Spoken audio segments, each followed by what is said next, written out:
Continuamos con el estudio del capítulo 4, la iglesia entre los gentiles.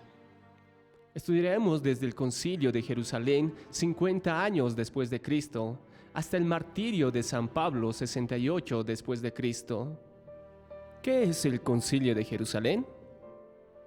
Es un nombre aplicado por los historiadores y teólogos a un concilio cristiano de la era apostólica, que se celebró en Jerusalén y es fechado alrededor de los años 50 después de Cristo. El concilio fue presidido por Santiago, quien era hermano de Jesús de Nazaret, y los apóstoles Pedro y Juan, quienes eran líderes de la iglesia de Jerusalén, junto a otros ancianos de la misma. Y las iglesias de Antioquía de Siria estaban representadas por Pablo, Bernabé y Tito. Durante aquellos años, 3 dirigentes se destacaban con preeminencia en la iglesia. El principal definitivamente era Pablo. El otro era Pedro, cuyo nombre apenas aparece en los registros, pero que fue reconocido por el mismo Pablo como una de las columnas de la iglesia. La tradición nos cuenta que el apóstol San Pedro estuvo por algún tiempo en Roma, encabezó la iglesia en esa ciudad y murió allí como mártir alrededor del año 67 después de Cristo. El tercero de los nombres grandes de este periodo es el de Santiago, un hermano más joven de nuestro Señor y cabeza de la iglesia en Jerusalén. Él era fiel, sostenedor de las costumbres judías y era reconocido como dirigente entre los cristianos judíos, aunque no hasta el extremo de oponerse a que el evangelio se predicase a los gentiles. La epístola de Santiago fue escrita por este apóstol. Fue asesinado en el templo alrededor del año 62 después de Cristo. Así que los 3 dirigentes de este periodo, además de otros muchos de menos prominencia, dieron sus vidas como mártires de la fe. Los registros de estos años, según están en los últimos 13 capítulos del libro de los Hechos, informan solamente de la obra del apóstol Pablo. Sin embargo, habrían habido muchos otros misioneros, porque poco después del final de esta época se mencionan iglesias en países que Pablo nunca visitó. El primer viaje de Pablo por algunas de las provincias interiores de Asia Menor ya había sido mencionado. En el concilio discutieron diferentes aspectos cuyo más detalle podemos ver en el libro de Hechos capítulo 15. A lo largo de su historia, los líderes de la iglesia se han reunido para decidir sobre cuestiones doctrinales.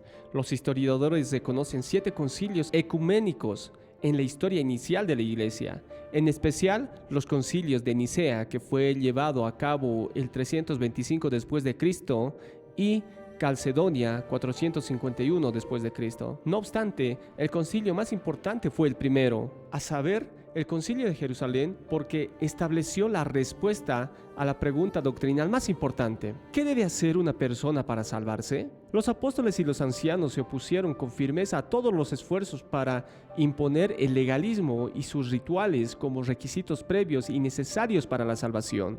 Ellos afirmaron para siempre que la salvación es por gracia mediante de la fe total y exclusiva de Cristo. Para tener un panorama mejor y detallado, te invitamos a que tú puedas leer el libro de los Hechos. Nos enfatizaremos en la última parte en el año 64 después de Cristo, donde una gran parte de la ciudad de Roma fue destruida en un gran incendio.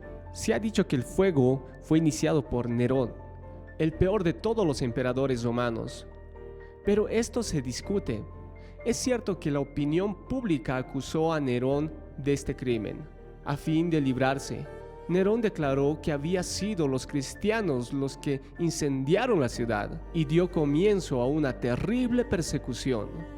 Miles fueron torturados y muertos, entre ellos Pedro, quien fue crucificado en el 67 después de Cristo, y Pablo, que fue decapitado en el 68 después de Cristo.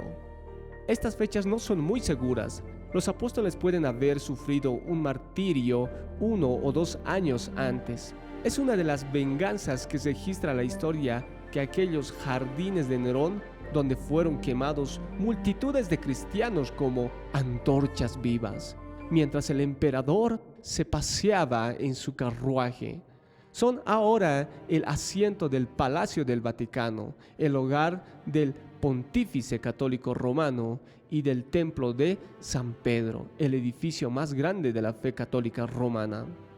Al tiempo del Concilio de Jerusalén, 50 después de Cristo, ningún libro del Nuevo Testamento había sido escrito, y la Iglesia dependía, para su conocimiento de la vida y enseñanzas del Salvador, de las memorias de los discípulos primitivos. Pero antes del final de este periodo, 68 después de Cristo, una gran parte del Nuevo Testamento estaba en circulación, incluyendo los evangelios de Mateo, Marcos y Lucas, las epístolas de San Pablo y Santiago, Primera de Pedro y tal vez Segunda de Pedro. Hasta aquí nosotros podemos observar los acontecimientos que nos narra en el libro de los Hechos. Todos los acontecimientos de la iglesia primitiva está descrita en este libro. Te invitamos a que tú abras este libro, ores al Señor, lo medites y puedas entender estos aspectos tan importantes que la Biblia nos enseña respecto al cristianismo de la iglesia primitiva.